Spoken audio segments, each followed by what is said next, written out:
Nós vamos começar a entrevista com um assunto que tem mobilizado os brasileiros. O senhor tem xingado ministros do Supremo Tribunal Federal, tem feito ataques sem prova nenhuma ao sistema eleitoral brasileiro.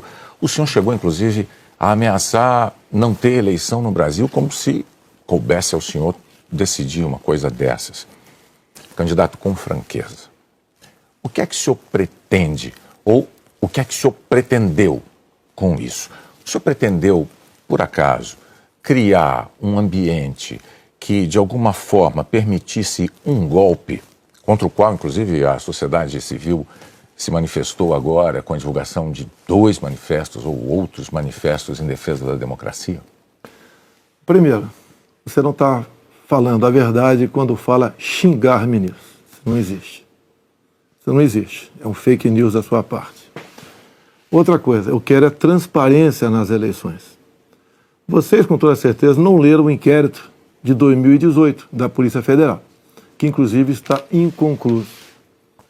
E aquela pergunta que eu sempre faço: se você pode botar uma tranca a mais na sua casa para evitar que ela seja assaltada, você vai fazer ou não? Então esse é o objetivo disso que eu tenho falado sobre o Tribunal Superior Eleitoral. E outra coisa, em 2014, tivemos eleições, no segundo turno, o PSDB duvidou da lisura das eleições e contratou uma auditoria. E a conclusão da auditoria do PSDB, que as urnas são inauditáveis.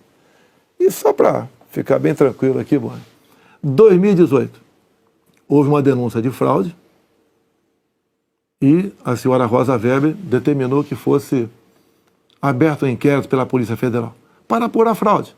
Que, obviamente, se houve fraude, eu ganhei, quem fraudou seria eu. A PF começou a apuração.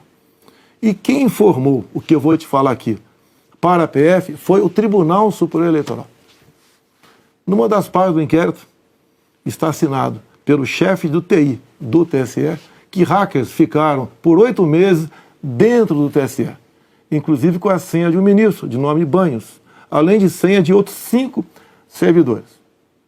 Imediatamente a Polícia Federal pediu os logs, as impressões digitais do que ocorreu nas eleições de 2018.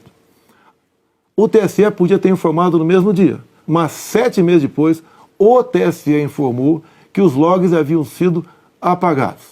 Então a grande interrogação é exatamente essa daí. Nós queremos evitar que dúvidas pairem por ocasião das eleições agora desse ano. Candidato, nada mais além disso. É curioso que o senhor se refira a esse episódio, porque o senhor, inclusive, foi acusado de ter divulgado informações sigilosas de investigações inconclusivas. Mas sobre a transparência que o senhor afirma defender das urnas, órgãos fiscalizadores como o Tribunal de Contas da União, a Advocacia Geral da União, associações de juízes, associações de juristas, associações de delegados da Polícia Federal, todos já atestaram a segurança das urnas eletrônicas. Eu vou além.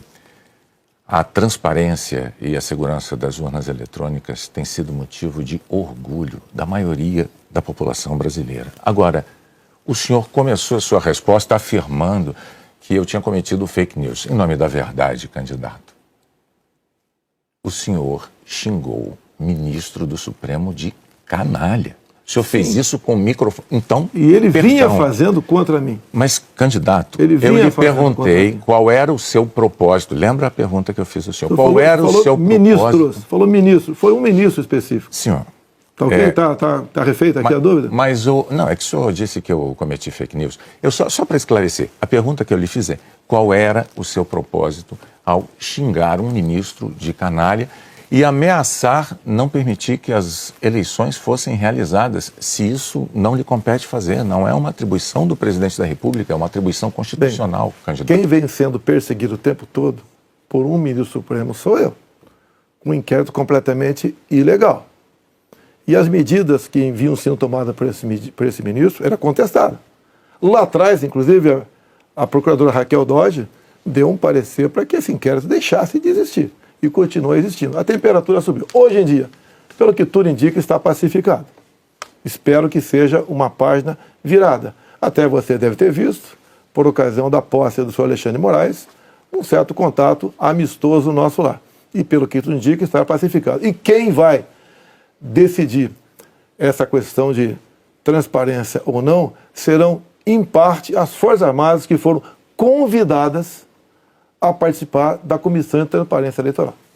As Forças Armadas são uma das partes, né, desse grupo que analisa a segurança. A grande questão não é nem a presença das Forças Armadas, candidato. A grande questão que se dá é que o senhor se coloca como patrono das Forças Armadas e a forma como o senhor ataca o sistema eleitoral é que causa ruído e que causa uma certa intranquilidade no ambiente Teremos eleições, eleitoral. o ministro Alexandre de Moraes acabou de assumir. Amanhã ele tem um encontro, pelo que me parece, um encontro com o ministro da Defesa para tratar desse assunto sobre transparência eleitoral. Eu tenho certeza que o ministro Alexandre de Moraes vai conversar e chegar a bom termo essa questão de eleições. Agora, precisei provocar para que chegasse a esse ponto. Pode ter certeza que vão ter eleições limpas e transparentes no corrente ano. Uai, seu app de vídeos curtos.